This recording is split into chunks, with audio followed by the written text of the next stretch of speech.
Halo teman-teman sekalian, berikut ini adalah penjelasan tentang Entity Relationship Diagram atau biasa kita kenal dengan ERD. Sebagai pengantar, penyusunan basis data atau database selalu didahului dengan pekerjaan pemodelan data. ERD adalah suatu model jaringan yang menggunakan susunan data yang disimpan dalam sistem secara abstrak. Model data ER atau Entity Relationship didasarkan pada persepsi terhadap dunia nyata yang tersusun atas kumpulan objek-objek dasar yang disebut entitas dan relasi. Sistem informasi yang dibangun menggunakan sistem basis data yang menerapkan konsep RDBMS atau Relational Database Management System semacam SQL, Microsoft Access atau Microsoft SQL Server akan sangat relevan jika pembuatannya melibatkan teknik ERD ini. Sebenarnya ada teknik lain yang juga terkenal dalam merancang basis data relasional, yaitu normalisasi. Namun demikian, normalisasi harus memiliki contoh data yang lengkap dan akurat. Contoh-contoh data yang lengkap dan akurat biasanya hanya bisa didapat pada institusi atau perusahaan yang memang sistem kerjanya sudah jelas dan terdokumentasi dengan baik. Sedangkan pemodelan ERD cukup dengan informasi yang didapatkan pada institusi atau organisasi dan logika kerja sistemnya saja. Diagram hubungan entitas atau model ER tidak menyatakan bagaimana memanfaatkan data, membuat data, menghapus data, dan mengubah data, tapi lebih menggambarkan bagaimana entitas-entitas data yang ada dan bagaimana hubungan antar entitas tersebut. Lanjut ke elemen-elemen ERD. Yang pertama yaitu entitas atau entity. Entity atau entitas adalah sesuatu apa saja yang ada di dalam sistem, nyata maupun abstrak, di mana data tersimpan atau di mana terdapat data. Entity adalah sesuatu apa saja yang ada di dalam sistem, nyata maupun abstrak, di mana data tersimpan atau di mana terdapat data. Entity diberi nama dengan kata benda dan dapat dikelompokkan dalam 4 kelas, yaitu role atau peran, kemudian events atau kejadian, kemudian location atau lokasi, kemudian tangible things, sesuatu yang konseptual atau sesuatu yang tidak nyata ataupun konsep, tapi nanti datanya ada ya. Contohnya pegawai, pembelian, kampus, buku, pembayaran, dan semacamnya. Untuk contoh detail dari entity nanti disebut dengan instance. Contohnya pembelian dengan pembelinya bernama Dodo, Noni, Citra, dan lain-lain ya. Berikutnya adalah relationship. Relationship adalah hubungan alamiah yang terjadi antara entitas.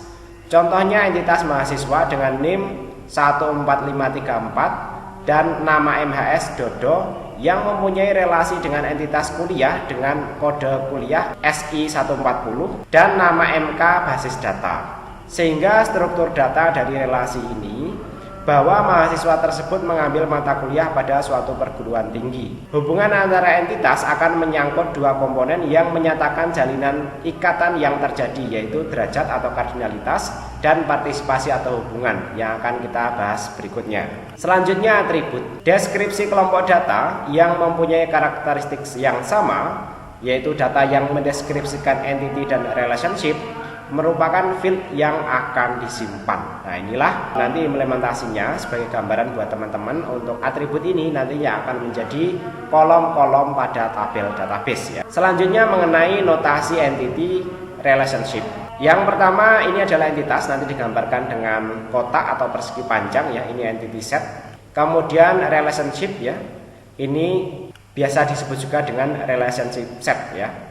Kemudian garis seperti ini adalah penghubung atribut dengan entitas dan relasi dengan entitas ya. Jadi nanti atribut dengan entitas dihubungkan dengan garis juga, relasi dengan entitas itu dihubungkan dengan garis juga, tanpa arah panah ya, karena biasanya hubungannya bolak-balik. Kemudian atribut simbolnya seperti ini ya, elips ya. Kemudian untuk atribut kunci atau key atribut nanti sama elips ya dengan garis bawah ya. Kemudian derivative atribut ya, itu adalah atribut turunan. Kemudian untuk multi value atribut digambarkan dengan ini ya, elips dengan double garis di luarnya ya. Kemudian composite atribut ya, tadi ini atribut yang ada turunannya atau gabungan seperti ini ya. Kemudian identifier atribut pada weak entity. Jadi nanti kalau entitasnya lemah kadang ada identifier atributnya ya. Kemudian relasi nanti digambarkan dengan belah ketupat seperti ini untuk weak entity ya. Jadi nanti ada dua macam ya, relasi yang biasa dan relasi yang weak seperti ini ya. Kemudian contoh ERD nanti kurang lebih seperti ini ya. Tapi nanti teman-teman ketika mengerjakan skripsi jangan langsung membuat ininya ya. Jadi kalau seperti ini nanti akan sulit untuk dianalisis ya. Jadi di sini ada contoh weak atributnya, kemudian ada contoh entitasnya, contoh relasinya. Nah, yang ini nanti akan kita bahas ya. Kemudian di sini ada contoh key atributnya atau atribut kuncinya ya. Nah, kemudian di sini ada contoh atribut komposit ya. Berikutnya kita pelajari tentang kardinalitas dan partisipasi. Kardinalitas dulu ya. Kardinalitas menyatakan jumlah anggota entitas yang terlibat dalam relasi yang terjadi. Dalam hal ini relasi yang terjadi akan membentuk relasi hubungan atau relationship instance ya. Contohnya ini sesuai dengan studi kasus yang teman-teman pelajari di lokasi penelitian atau di perusahaan yang akan dibangun sistemnya ya. Misalnya kita akan menemukan rule-rule atau sejumlah aturan-aturan tertentu. Misalnya seorang dosen paling banyak mengepalai satu jurusan, tetapi ada dosen yang tidak menjadi ketua jurusan. Ini nanti maka relasinya adalah one to one ya. Jadi nanti antara entitas dosen dan entitas jurusan itu nanti one to one ya. Jadi nanti masing-masing hanya terhubung satu ke satu ya. Kemudian berikutnya misalnya seorang dosen bisa menerima honor beberapa kali, tetapi mungkin tidak menerima honor jika ia tidak mengajar. Ini relasinya nanti adalah one to many. Jadi nanti satu dosen bisa menerima banyak honor ya, tapi nanti bisa juga tidak menerima sama sekali ya, kalau dia tidak mengajar. Kemudian berikutnya seorang customer dapat membeli beberapa barang ya, dan sebuah tipe barang ya itu bisa dibeli oleh beberapa customer ya. Jadi nanti di sini relasinya adalah many to many atau M to N ya. Pasangan antara anggota entitas A dan B dapat dilakukan sesuai dengan derajat hubungannya, yaitu relasi 1-1, 1M atau MN ini ya, hubungan. Nah, ini contoh yang derajat hubungan 1-1. Kardinalitas ini terjadi bila setiap anggota entitas A hanya boleh berpasangan dengan satu anggota entitas B. Dan sebaliknya tiap anggota entitas B hanya boleh berpasangan dengan satu anggota entitas A ya. Jadi nanti seperti ini. Pasangannya ya cuma satu seperti ini ya. A2 dengan B1, A3 dengan B2, A4 dengan B5. Hanya satu-satu semua. Ini disebut dengan derajat hubungan 1-1 ya. R diagram antara entitas A dan B dengan derajat hubungan 1-1 dilukiskan dengan mencantumkan pada garis hubungan ya. Jadi nanti akan terlihat penggambarannya atau pelukisannya ya. Sedangkan instance hubungan antara anggota entitas yang terjadi adalah pasangan antara pasangan A2B1 ya, ini instansinya atau instan itu gambarannya ya, contohnya ya, contoh kasusnya ya. Kemudian A3B4, A4B5 tadi sudah saya tunjukkan ya. Sedangkan A1, A3, B4, B3 dan B4 masing-masing tidak mempunyai pasangan. Nah, ini tidak mempunyai pasangan, boleh ya. Dengan demikian dapat dikatakan bahwa derajat hubungannya adalah 1-1. 1-1 itu nanti kondisinya bisa 1-0 atau 0-1 ya. Kemudian berikutnya derajat hubungan 1M ya. Derajat hubungan ini terjadi bila setiap anggota entitas A boleh berpasangan dengan lebih dari satu anggota entitas B. Sebaliknya, tiap anggota entitas B hanya boleh berpasangan dengan satu anggota dari entitas A ya. Nah, jadi nanti seperti ini ya. 1M ya. Jadi nanti misalnya 2B itu bisa berpasangan dengan satu anggota entitas A. Ini 1M, pernyataannya seperti ini ya, terbalik ya. Ini satu berpasangan dengan yang banyak, jadi penulisannya 1M seperti ini ya. B banyak B, M banyak B berpasangan dengan satu ya. Tapi tidak sebaliknya seperti ini ya. Kemudian yang bisa bolak-balik adalah MN ya. Derajat hubungan antara entitas M dan N terjadi bila setiap anggota entitas A dapat berpasangan dengan lebih dari satu anggota entitas B. Sebaliknya, setiap anggota entitas B juga dapat berpasangan dengan lebih dari satu anggota entitas A. Tadi dicontohkan untuk barang pembelian ya. Sedangkan yang 1M tadi contohnya adalah gaji dosen ya. Satu dosen honornya lebih dari satu ya. Kemudian kita lanjut ke partisipasi hubungan ya. Partisipasi hubungan menyatakan sifat keterlibatan tiap anggota entitas dalam relasi terjadinya hubungan. Partisipasi atau keterlibatan tiap anggota entitas dalam membentuk instance hubungan dapat bersifat wajib atau mandatori dan tidak wajib atau non-mandatori. Dalam pemodelan data, interpretasi jenis partisipasi hubungan dituliskan dalam aturan data. Berikut ini adalah berbagai contoh hubungan antara entitas dosen dan mata kuliah atau MK dengan kondisi aturan data yang berbeda-beda. Yang pertama, setiap dosen harus mengajar satu mata kuliah. Tiap mata kuliah harus diajar oleh seorang dosen. Diagram instans hubungan antara entitas dosen dan MK berdasarkan aturan di atas dapat dilukiskan seperti berikut ya. Jadi nanti Amin misalnya basis data, Budi algoritma dan seterusnya ya. Dari diagram di atas dapat dilihat bahwa derajat hubungan antara entitas dosen dan MK adalah 1-1. Sedangkan partisipasi tiap anggota entitas dalam hubungan adalah wajib atau mandatori, baik untuk anggota entitas dosen ataupun entitas mata kuliah. Nanti penggambarannya nanti seperti ini ya, 1-1 ya, 1.1, 1.1 ya, atau simbolisasinya nanti bisa seperti ini ya.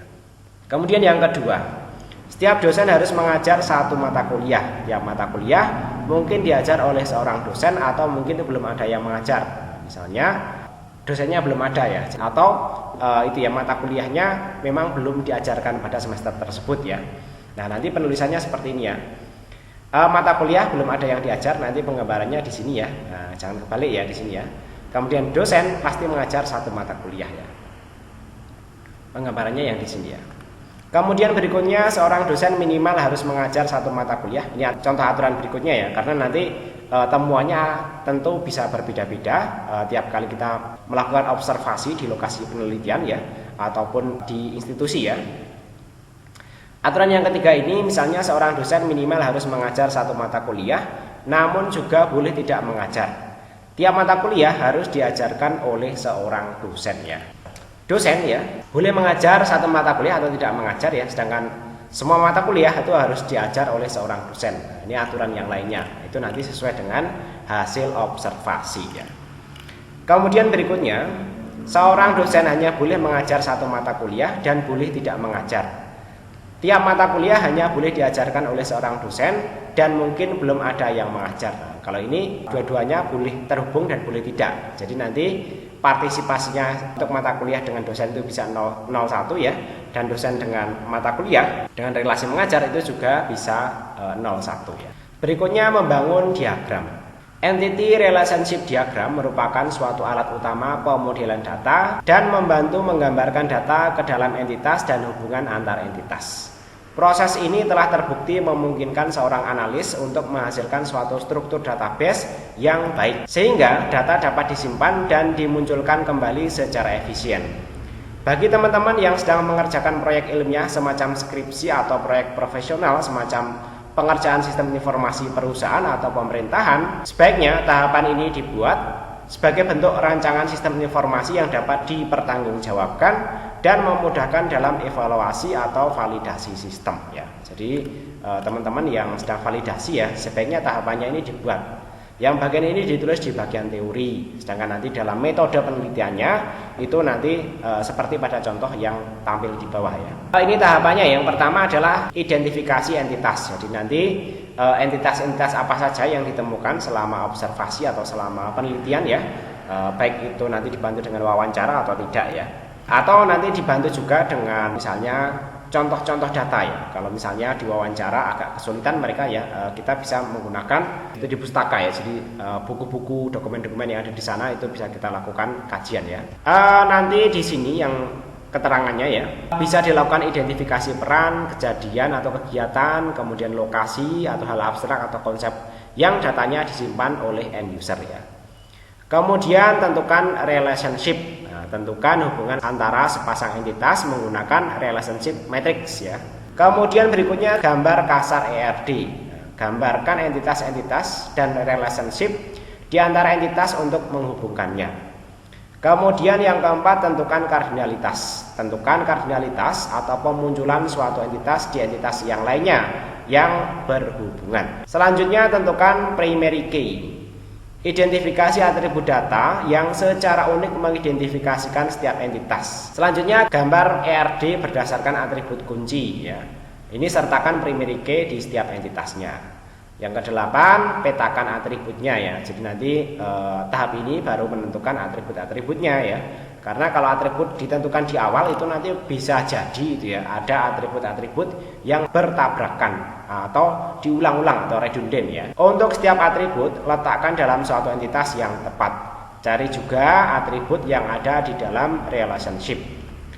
Yang kesembilan, gambarkan ERD lengkap dengan atributnya. Sesuaikan ERD hasil langkah 6 dengan entitas atau relationship hasil langkah ke-8. Yang ke-10, periksa hasil ya. Nah, ini termasuk validasi ya. Apakah entity relationship diagram yang akhir itu ya telah secara tepat mencerminkan data sistem ya. Nah, kemudian cara membuatnya bagaimana? Ini teman-teman yang dibuat ya. Kalau yang mengerjakan skripsi, ini yang dituangkan di dalam metode penelitian ya. Atau nanti kalau dalam jurnal ilmiah, ini bisa dituangkan juga ya tahapan-tahapannya ini ya. Kalau nanti space-nya mencukupi ya. Kalau karya ilmiahnya itu terkait atau menonjolkan tentang perancangan database-nya ini ya. Sebuah perusahaan misalnya ini ya memiliki beberapa departemen. Setiap departemen terdiri dari seorang supervisor dan paling sedikit satu orang pegawai. Pegawai dapat bekerja paling tidak di satu departemen, tapi mungkin juga lebih dari satu departemen. Sedikitnya satu orang pegawai diikutsertakan dalam sebuah proyek. Seorang pegawai mungkin berlibur dan tidak diikutsertakan dalam proyek apapun. Nah, ini yang saya bacakan ini adalah temuan-temuannya ya, atau rule-rule yang ditemukan, aturan-aturan yang ditemukan di sana ya, aturan-aturan data tentunya ya. Kemudian field data yang penting adalah nama departemen, proyek, supervisor, dan pegawai serta nomor supervisor, nomor pegawai, nomor proyek sebagai primary key ya. Nah, maka langkah-langkahnya seperti ini. Nah, ini nanti yang dituangkan dalam dokumen proyek atau dokumen karya ilmiahnya ya. Yang pertama adalah identifikasi entitas. Nanti disebutkan temuan entitasnya di sana itu apa saja ya. Entitas dalam sistem ini adalah departemen, pegawai, supervisor, dan proyek. Seseorang mungkin saja membuat perusahaan sebagai sebuah entitas, tetapi ini adalah entitas yang salah karena hanya memiliki satu instance dalam permasalahan ini. Entitas yang benar harus memiliki lebih dari satu instance ya. Jadi nanti bisa juga disebutkan contoh-contohnya ya, atau contoh-contoh dari entitas ini ya. Kemudian tentukan relationship. Nah, ini biasanya dalam validasi dicek ya. Bagaimana hubungan antara pegawai dengan departemen? Nah, pegawai bekerja di departemen. Nah, nanti ini relasinya juga akan tergambar dengan jelas ya. Jadi gambar itu tidak asal ya, tapi berdasarkan analisis relationship ini ya. Kemudian supervisor memimpin departemen. Ini sesuai dengan aturan yang ditemukan di sini ya. Nah, ini selama observasi atau selama penelitian di lokasi penelitian ya. Itu nanti ini akan menjadi dasar analisis pembuatan ERD bagian penentuan relationship ini ya. Kemudian yang lainnya misalnya departemen pasti memiliki pegawai ya. Kemudian departemen dipimpin oleh supervisor ya. Kemudian yang lainnya ya, pegawai itu bekerja dalam proyek ya. Kemudian supervisor memimpin departemen ya. Proyek menggunakan pegawai. Ini adalah validasi, semestinya ditanyakan ya, apa benar ya setiap pegawai itu harus bekerja dalam proyek ya. Itu ya diverifikasi ya sesuai dengan hasil penelitian ya. Tapi juga diuji logis juga ya. Misalnya apakah departemen itu nanti terlibat dalam proyek ya. Kalau departemen dalam proyek terlibat enggak ya. Ya semestinya tidak ya, karena proyek itu semestinya dikerjakan oleh institusi ya, tidak hanya satu departemen saja ya. Nanti diuji ya, semestinya pengujiannya ini dengan tanya jawab ya. Jadi memastikan ya bahwa analisis relationship-nya ini logis ya dan sesuai dengan kondisi nyata ya. Kemudian gambar kasar ERD ya. Kita menghubungkan entitas yang mempunyai relasi seperti yang ditunjukkan pada matriks relasi ya. Jadi matriknya ini ya, analisis relationship-nya ini kemudian nanti digambarkan dengan mudah seperti ini ya. Entitasnya sudah ditentukan, relasinya juga sudah ditentukan. Jadi penggambarannya juga mudah ya. Berikutnya adalah penentuan atau analisis kardinalitas. Berdasarkan deskripsi permasalahan dapat diketahui bahwa setiap departemen dipimpin oleh satu supervisor ya. Kardinalitasnya satu-satu. Kemudian seorang supervisor hanya memimpin satu departemen ya. Kemudian setiap departemen memiliki paling sedikit satu pegawai. Setiap pegawai bekerja paling sedikit pada satu departemen. Setiap proyek paling sedikit melibatkan satu orang pegawai. Kemudian seorang pegawai dapat terlibat dalam beberapa proyek atau bisa juga tidak sama sekali ya. Nah, itu nanti yang 10 ya. Jadi nanti implementasinya seperti ini ya. Nah, ini boleh dengan simbol ya, atau dua-duanya boleh lah ya. Satu departemen pasti dipimpin oleh satu orang supervisor. Ini kardinalitasnya itu satu-satu ya. Kemudian departemen ya, setiap pegawai bekerja paling sedikit pada satu departemen ya. Jadi atau banyak departemen, satu atau banyak ya. Satu atau banyak departemen. Dan bisa banyak departemen ya. Ini sesuai dengan temuan sih ya. Dengan seperti itu maka di sini relasinya adalah ini ya. Dan departemen bisa memiliki banyak pegawai ya, many to many ya. Kemudian di sini setiap pegawai, setiap proyek pasti ada pegawainya ya. Tapi setiap pegawai bisa jadi tidak sedang bekerja dalam proyek ya, atau sedang bekerja dalam proyek ya. Jadi ini adalah M ke N ya, tapi dengan partisipasinya boleh 0 ya. Selanjutnya tentukan kunci utama atau primary key ya. Kunci utama atau primary key adalah nama departemen atau NMDEP ya, bisa disingkat seperti itu biasanya ya. Kemudian nomor supervisor, nomor pegawai, dan nomor proyek ya. Kemudian gambarkan ERD berdasarkan kata kunci tadi. Nah oke, tadi sudah ditentukan ya. Kemudian penggambarannya nanti seperti ini ya. Selanjutnya menentukan atribut ya. Atribut dipetakan ini ya, pada masing-masing entitas ya. Kalau nanti relasinya juga ada atributnya ya boleh nanti bisa membentuk tabel baru ya. Oke, nanti penentuan atributnya bisa seperti ini ya. Sehingga nanti hasilnya kurang lebih bisa seperti ini ya. Beserta atributnya ya. Teman-teman bisa dilihat di sini ya. Oke ya.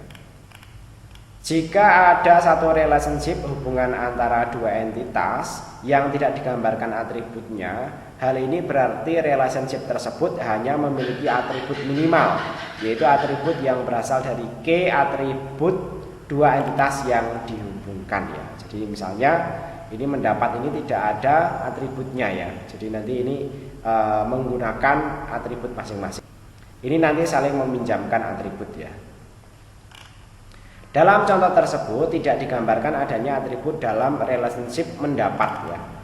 Hal ini berarti relationship mendapat hanya memiliki atribut minimal yaitu NIP dan nomor SK saja. Sementara itu NIP dan nomor SK itu ada dalam entitas yang lainnya, jadi tidak perlu digambarkan.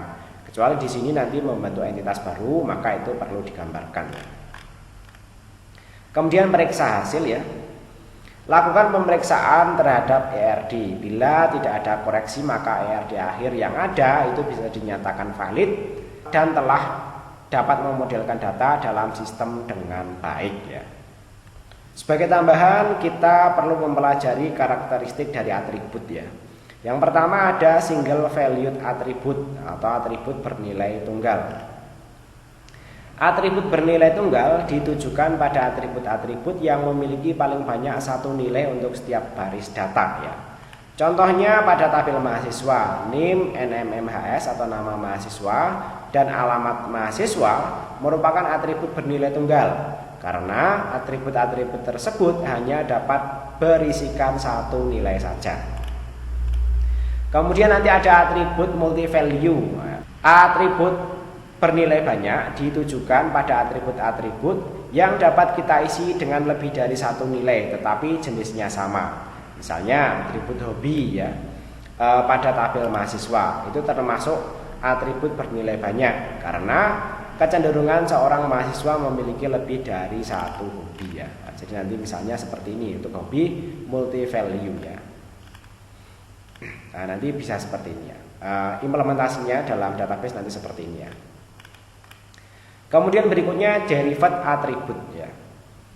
Atribut turunan adalah atribut yang nilainya diperoleh dari pengolahan atau dapat diturunkan dari atribut atau tabel lainnya yang berhubungan ya. Misalnya ya, angkatan ya.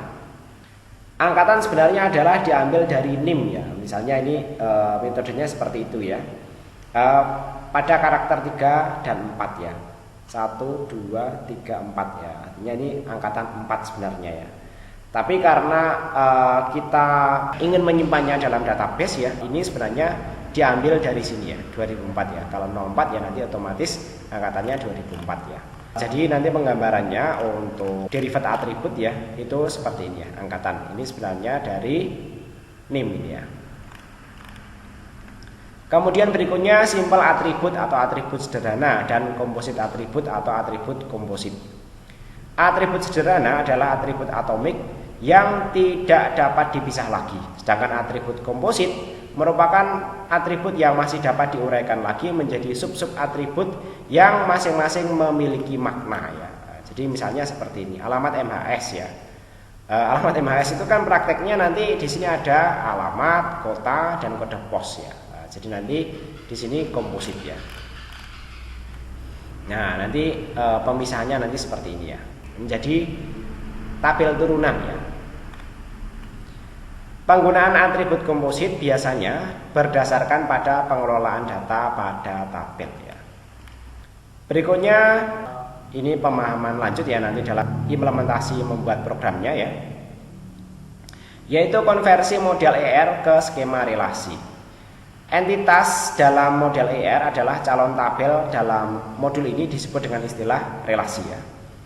Pada implementasi desain fisik database, atribut sama dengan item atau field, item data atau field ya. Penggunaan tabel bertujuan untuk menyederhanakan logika pandangan terhadap data. Oleh karena itu, terdapat beberapa ketentuan dalam penyusunan tabel yaitu yang pertama, urutan baris tidak diperhatikan sehingga pertukaran baris tidak akan berpengaruh terhadap isi informasi pada tabel. Kemudian berikutnya yang kedua, urutan kolom tidak perhatikan. Identifikasi kolom dibedakan dengan jenis atribut. Berikutnya, tiap perpotongan baris dan kolom hanya berisi nilai atribut tunggal sehingga nilai atribut ganda atau multi value tidak diperbolehkan ya. Yang keempat, tiap baris dalam tabel harus dibedakan sehingga tidak mungkin ada dua baris dalam tabel yang mempunyai nilai atribut yang sama secara keseluruhan. Yang kelima, dalam menyusun tabel hendaknya nilai atribut kosong atau null value dihindari. Dalam pemodelan data, entitas disajikan dengan tabel entitas yang ada pada diagram ER, dituliskan dengan kerangka tabel yang berisikan atribut-atributnya yang disebut sebagai skema relasi. Pembuatan tabel entitas selalu berpedoman pada ketentuan-ketentuan tentang cara penyusunan tabel, sehingga akan diperoleh penyusunan tabel entitas yang merupakan tabel yang terbebas dari adanya data rangkap atau redundansi. Untuk mencapai tujuan tersebut dalam penyusunan skema relasi harus memperhatikan hubungan antara entitas yang terjadi. Dalam hal ini berkaitan erat dengan kardinalitas dan partisipasi hubungan ya. Pemahaman lanjut mengenai relationship ya. Representasi hubungan satu-satu ya. Misalnya suatu perusahaan menyediakan fasilitas rumah dinas bagi pegawainya. Dalam hubungan ini diberlakukan ketentuan bahwa tidak ada pegawai yang menempati lebih dari satu rumah dinas dan tidak ada rumah dinas yang dihuni oleh lebih dari satu orang pegawai. Partisipasi wajib pada kedua entitas ya. terjadi bila pegawai memperoleh rumah dinas dan tidak ada rumah dinas yang tidak dihuni oleh pegawai. Seperti ini ya, pegawai pasti menghuni rumah dinas pasti dihuni oleh pegawai ya. Skema relasi yang terbentuk dari dua relasi yang dihasilkan dari dua entitas, di mana key atribut atau identitas entitas yang pertama harus diletakkan sebagai atribut kunci atau origin key dari entitas kedua atau sebaliknya ya. Skema relasinya, pegawai itu nanti ada NIP, nomor pegawai, alamat pegawai, nomor RD ya, dan rumah dinasnya no RD, alamat, tipe ya. Atau NIP, NM pegawai, alamat pegawai, rumah dinas, nomor RD, alamat, tipe NIP ya. Jadi nanti bolak-balik seperti ini bisa ya, model binary relationship-nya ya. Jadi nanti ini implementasi dalam tabelnya ya, istilahnya origin key-nya. Origin key-nya ini boleh bolak-balik ya. Ini yang menggunakan pegawai yang ada nomor RD-nya atau rumah dinasnya yang ada NIP-nya. Ini untuk kasus partisipasi wajib pada kedua entitas ya. Sedangkan pada kasus partisipasi tidak wajib pada salah satu sisi ya, misalkan persediaan rumah dinas bagi pegawai tidak mencukupi sehingga terdapat pegawai yang tidak mendapatkan rumah dinas ya. Penggambarannya seperti ini ya. Skema relasi yang terbentuk terdiri dari dua relasi yang dihasilkan dari dua entitas, di mana key atribut entitas yang memiliki partisipasi wajib atau mandatori harus diletakkan sebagai atribut kunci tamu ya, atau origin key dari entitas yang memiliki partisipasi tidak wajib atau non mandatori. Perhatikan, dalam kasus ini peletakan key atribut identitas yang berfungsi sebagai relasi tidak boleh dibalik karena nanti akan menghasilkan null value ya. Nah, jadi nanti kalau kondisi salah satunya wajib ya, berarti kan setiap rumah dinas ya pasti dimiliki oleh pegawai, tapi tidak setiap pegawai itu nanti memiliki rumah dinas. Jadi nanti yang dijadikan origin key-nya itu nanti yang ini ya, yang pegawai, karena pegawai ada yang tidak memiliki rumah dinas. Kalau dibalik itu ya, nanti maka ini ya, origin key di sini ya, origin key-nya misalnya ini nomor RD-nya ditaruh di sini ya, maka nanti ada nomor RD yang kosong pada tabel pegawai ya. Jadi nanti itu perlu diperhatikan ya. Berikutnya, partisipasi tidak wajib pada kedua sisi. Terjadi dalam kasus tidak semua pegawai mendapatkan fasilitas rumah dinas dan tidak semua rumah dinas dihuni oleh karyawan. Misal terdapat rumah dinas yang digunakan sebagai guest house. Skema relasi yang terbentuk terdiri dari dua relasi yang dihasilkan dari dua entitas, di mana relasi menghuni antara dua entitas pegawai dan rumah dinas menjadi calon tabel baru. Hal ini dilakukan untuk menghindari adanya null value ya. Key atribut yang ada pada relasi menghuni merupakan key atribut gabungan dari dua entitas pegawai dan rumah dinas ya. Jadi nanti penggambarannya akan menjadi seperti ini ya. Maka skema relasinya akan terbentuk tabel baru ya, yaitu menghuni ini ya. Dan ini itu nanti semuanya adalah origin key, yaitu NIP dan nomor RD dan tanggal huninya. Ini untuk kasus di mana partisipasi tidak wajib pada kedua sisi ya. Kemudian representasi hubungan 1M ya. Dalam kasus ini contoh hubungan antar karyawan dan ruang kerja pada suatu kantor. Dalam aturan data ditentukan bahwa setiap ruang kerja ditempati lebih dari satu karyawan dan setiap karyawan tidak mungkin menempati lebih dari satu ruangan ya. Untuk kasus partisipasi wajib pada sisi M-nya ya, misal hubungan antara dosen dan mata kuliah ditentukan bahwa setiap dosen paling tidak mengajar satu atau lebih mata kuliah dan setiap mata kuliah diajar oleh seorang dosen ya. Dengan penggambaran seperti ini ya. Dalam kasus ini, key atribut identitas dari entitas yang berderajat 1 yang memiliki kardinalitas 1 dijadikan kunci tamu atau origin key pada entitas yang memiliki kardinalitas M ya. Perhatikan, jika dilakukan sebaliknya, yaitu key atribut berkardinalitas M dijadikan kunci tamu pada entitas yang memiliki kardinalitas 1, akan menyalahi aturan primary key ya. Jadi nanti pastikan ya, di sini dosennya itu yang memiliki kode mata kuliahnya.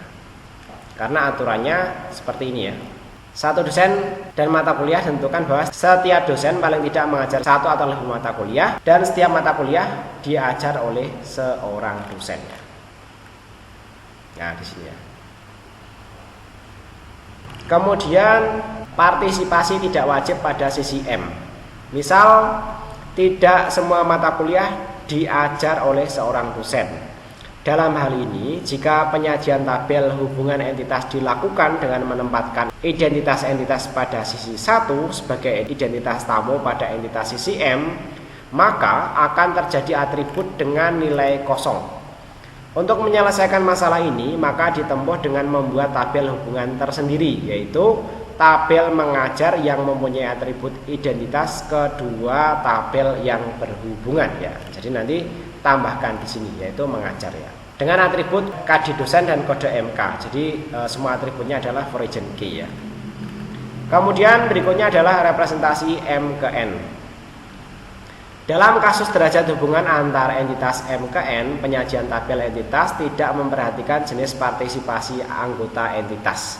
Misal hubungan antara entitas barang dengan entitas pemasok dengan hubungan memasok. Pada hubungan ini ditentukan bahwa setiap pemasok dapat memasok lebih dari satu barang, dan setiap barang dapat dipasok oleh lebih dari satu pemasok ya. Jadi penyajian tabel entitas dengan menempatkan identitas supplier atau KD sub pada tabel entitas barang sebagai identitas tamu akan menghasilkan nilai data rangkap. Demikian juga bila dilakukan dengan menempatkan identitas barang atau KD barang sebagai identitas tamu pada tabel pemasok.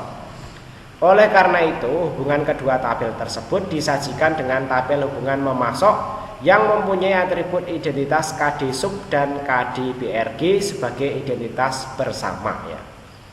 Skema relasinya nanti seperti ini ya, pemasok KD sub, nama supplier, alamat supplier, barang KD barang, NM barang, kemudian warna ya. Nah, dan di sini ada tabel baru ya, yaitu memasok. Di sana ada KD sub, KD BRG dan jumlah BRG ya. Selanjutnya adalah unary relationship.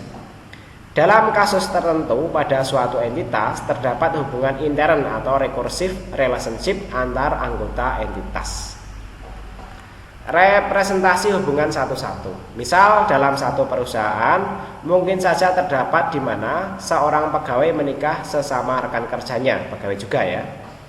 Dalam kasus tersebut terdapat hubungan intern dengan derajat satu-satu dan jenis partisipasinya tidak wajib karena tidak semua karyawan itu menikah dengan rekan kerjanya ya. Jadi nanti penggambarannya seperti ini ya. Entitas pegawai itu nanti membentuk relasi dengan sesama pegawai. Identitas tabel pegawai adalah NIP ya, sedangkan identitas tabel hubungan kawin mempunyai atribut dua identitas pegawai suami dan istri yang tidak lain adalah identitas entitas pegawai. Skemanya nanti tetap seperti ini saja ya. Skemanya nanti di sini membentuk membentuk entitas kawin ya, entitas relasi kawin ini ya. Nah, di sana ada NIP suami dan NIP istri ya, dan tanggal nikah ya. Kemudian representasi hubungan 1 ke M. Ini untuk unary ya. Misal dalam lingkungan kerja suatu perusahaan terdapat daftar karyawan. Dalam pelaksanaan pekerjaan tentunya terdapat karyawan yang menduduki jabatan pimpinan dari sejumlah karyawan. Salah satu tugas pimpinan adalah melakukan supervisi para karyawan yang menjadi anak buahnya. Dalam hal ini terdapat hubungan 1M antara pimpinan karyawan dan anak buahnya. Nah, nanti kurang lebih nanti seperti ini ya. Dalam kasus ini penyajian tabel entitas hanya terdapat satu tabel. Hal ini dikarenakan terdapat jenis partisipasi wajib sisi M, tiap pegawai harus ada supervisornya, dan pimpinan tertinggi mensupervisi dirinya sendiri ya. Nanti tidak membentuk tabel baru. Kemudian yang terakhir dari unary ini ya, dan terakhir dari materi ini, representasi hubungan M ke N. Misal dalam kemahasiswaan di suatu fakultas akan dibentuk tim olahraga. ditentukan bahwa setiap mahasiswa boleh menjadi anggota lebih dari satu jenis tim. Dalam satu jenis olahraga harus ada ketua tim, di mana ketua tim hanya boleh dipegang oleh seorang mahasiswa. Seorang mahasiswa yang telah menduduki ketua tim boleh menjadi anggota tim olahraga yang lainnya ya. Dalam kasus tersebut terdapat hubungan intern antara mahasiswa yang bergabung dalam tim olahraga ya, tim OR seperti ini ya. Sehingga nanti akan membentuk tabel baru seperti ini ya.